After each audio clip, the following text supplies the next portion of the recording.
देखते हैं laws of reflection. तो लॉज ऑफ रिफ्लेक्शन हमें ये बताता है कि इंसिडेंट रे, रिफ्लेक्टेड रे और normal ray all lie on same plane.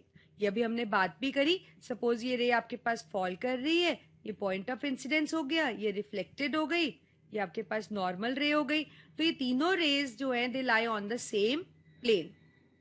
दूसरा, जितना एंगल ऑफ इंसिडेंस होगा उतना ही एंगल ऑफ रिफ्लेक्शन होगा। मतलब angle i is always equal to angle are.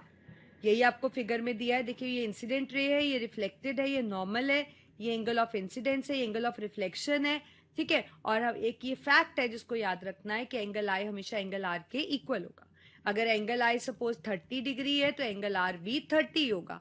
अगर ये 60 डिग्री है तो एंगल आर भी 60 डिग्री होगा। They are always going to remain the same from wherever the reflection takes place. अब हमारे पास सोर्सेज ऑफ लाइट है, डिपेंडिंग अपॉन कि जिसमें से लाइट आ रही है उनका साइज क्या है।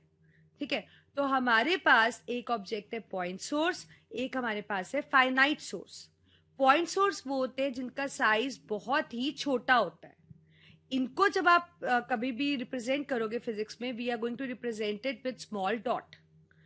फाइनाइट सोर्सेस वो होते हैं विच हैव सर्टेन हाइट, जिनकी कुछ हाइट होती है। जैसे कि यहाँ फिगर में आपको कैंडल दी हुई है, तो candle has got certain height.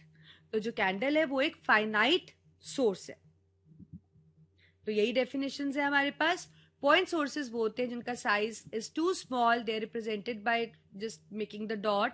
और फाइनाइट सोर्सेज जिनकी कुछ हाइट है उनको हम इस तरह से बनाते हैं, नहीं तो हम उनको इस तरह से पॉइंट करते हैं। ये जो एरो है ये उनका हेड हो गया और ये इनका lower portion that is tail हो गई।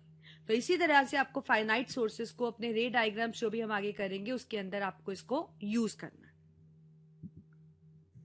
अब हमारे पास दो तरह के मिरर्स होते हैं। आपको पता है मिरर्स से क्या होती है, रिफ्लेक्शन होती है।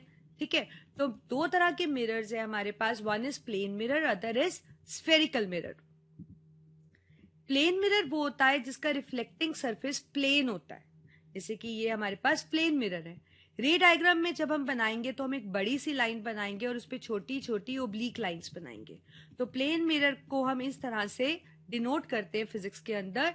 तो यहां से इसके रिफ्लेक्शन होगी अंदर वाली साइड से, और ये जो आपने ये लाइंस बनाई है छोटी छोटी, they actually represent the polished smooth surface. तो reflection is going to take place from the inner side.